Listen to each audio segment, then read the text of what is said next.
DPC Kamki Gunung Kidul. PG Gunung Kidul.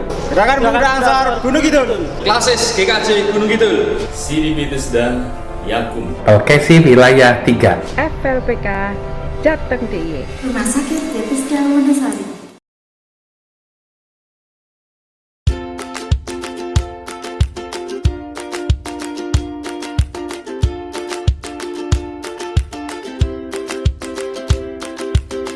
Selamat siang Bapak Ibu dan saudara-saudara semua.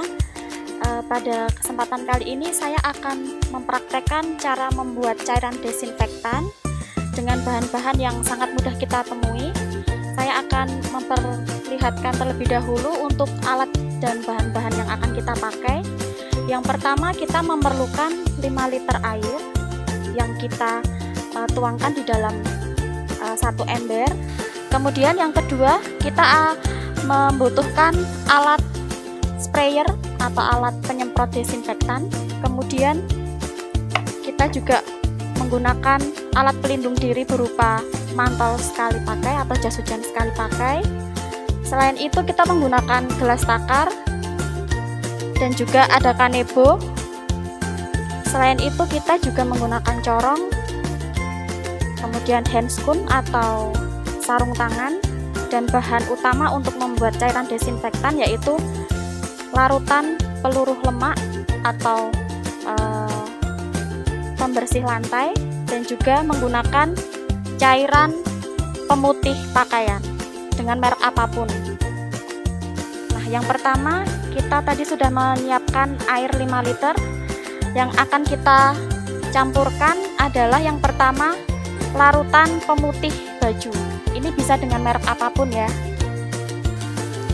Yang pertama kita akan menakar untuk cairan pemutih baju sebanyak 500 ml.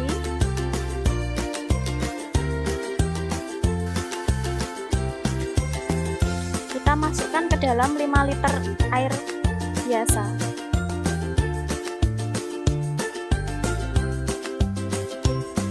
Setelah itu, yang kedua kita takar untuk cairan peluruh lemak sebanyak 250 ml.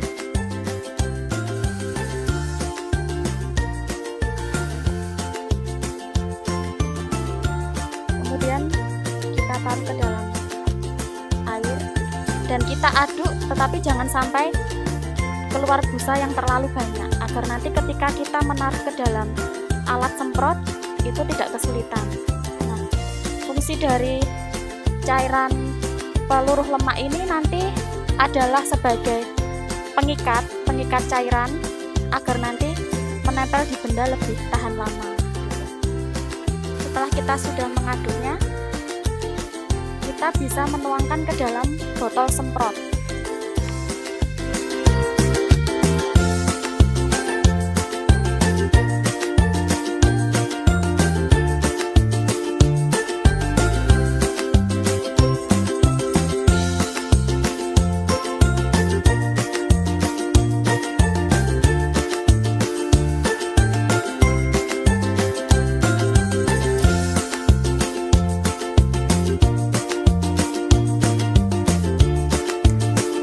Larutannya sudah jadi. Ketika nanti kita akan menyemprotkan cairan desinfektan ke benda-benda, dimohon memperhatikan untuk penggunaan APD. Yang pertama, kita menggunakan jas hujan sekali pakai.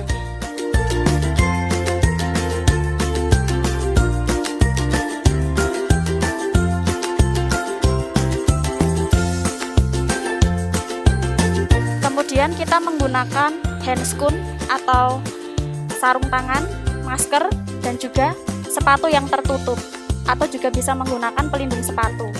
Kemudian cara penyemprotan yang pertama, kita bisa lakukan penyemprotan pada permukaan kayu, atau juga bisa di jendela, atau juga bisa di pintu.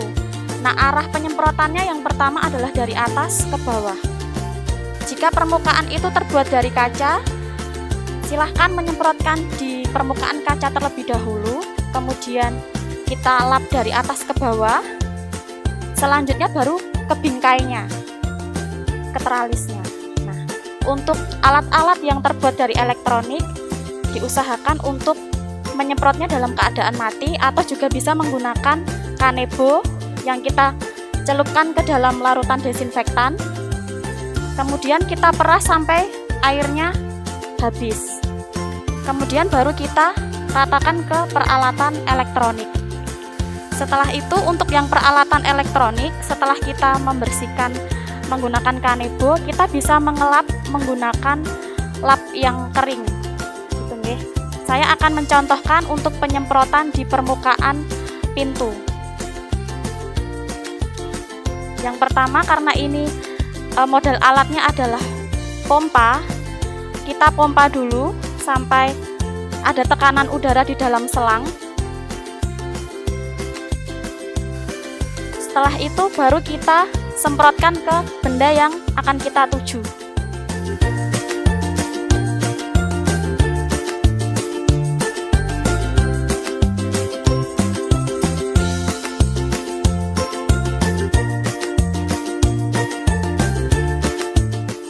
Kemudian, jika kita sudah selesai menyemprotkan, jangan langsung melepas alat pompa kita, karena ketika kita melepaskan alat pompa dalam keadaan selang masih terisi dengan air, maka akan terjadi semburan. Jadi usahakan untuk menyemprot sampai tekanan udaranya habis, lalu baru kita buka. Kemudian untuk permukaan meja juga sama, kita semprot terlebih dahulu, selanjutnya kita lap dengan menggunakan lap kering. Sekian penyampaian untuk pembuatan desinfektan. Semoga bermanfaat. Terima kasih.